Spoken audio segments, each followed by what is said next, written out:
વડોદરામાં બનેલા હરણીકાંડને આજે 1 વર્ષ પૂર્ણ થઈ ગયું છે।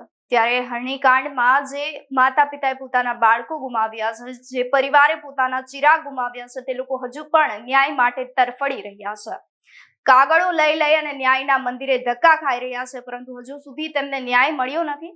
ખાસ કરીને આપના નેતા અરવિંદ કેજરીવાલ ગુજરાતની મુલાકાતે હતા, તે દરમિયાન તેઓ જે છે તે આ પીડિત પરિવારને મળ્યા હતા।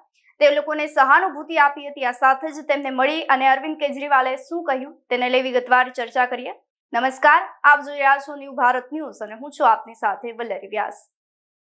વડોદરામાં હરણી બોટ દુર્ઘટનાના પીડિત પરિવારોને અરવિંદ કેજરીવાલ મળ્યા હતા અને આ દુર્ઘટનામાં જીવ ગુમાવનારને આજ દિન સુધી ન્યાય મળ્યો નથી। પીડિતોને પોતાની વેદના અરવિંદ કેજરીવાલ સમક્ષ રજૂ કરી હતી અને ન્યાય માટે માંગણી કરેલી હતી। તો દુર્ઘટનામાં જે લોકોએ જીવ ગુમાવ્યો છે તેમાં એક નાની બાળકીના માતાએ કાર્યક્રમ દરમિયાન મુખ્યમંત્રી સમક્ષ રજૂઆત કરી હતી, ન્યાય માટે માંગણી કરી હતી।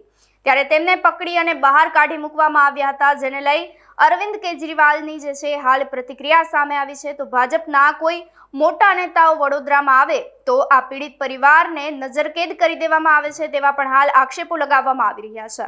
અરવિંદ કેજરીવાલે પીડિત પરિવારની વેદના સાંભળી અને ન્યાય મળે તે દિશામાં કામગીરી કરવા માટે હાલ આશ્વાસન આપ્યું છે। તો 2 વર્ષ પહેલા હિરણી દુર્ઘટનાની અંદર મૃત્યુ પામેલા તમામ લોકો હાલ ન્યાય માટે તરફડી રહ્યા છે। જોવાનું એ રહ્યું કે ન્યાયના મંદિરની અંદર તેઓને ન્યાય મળશે કે કેમ। રજા આપો, નમસ્કાર।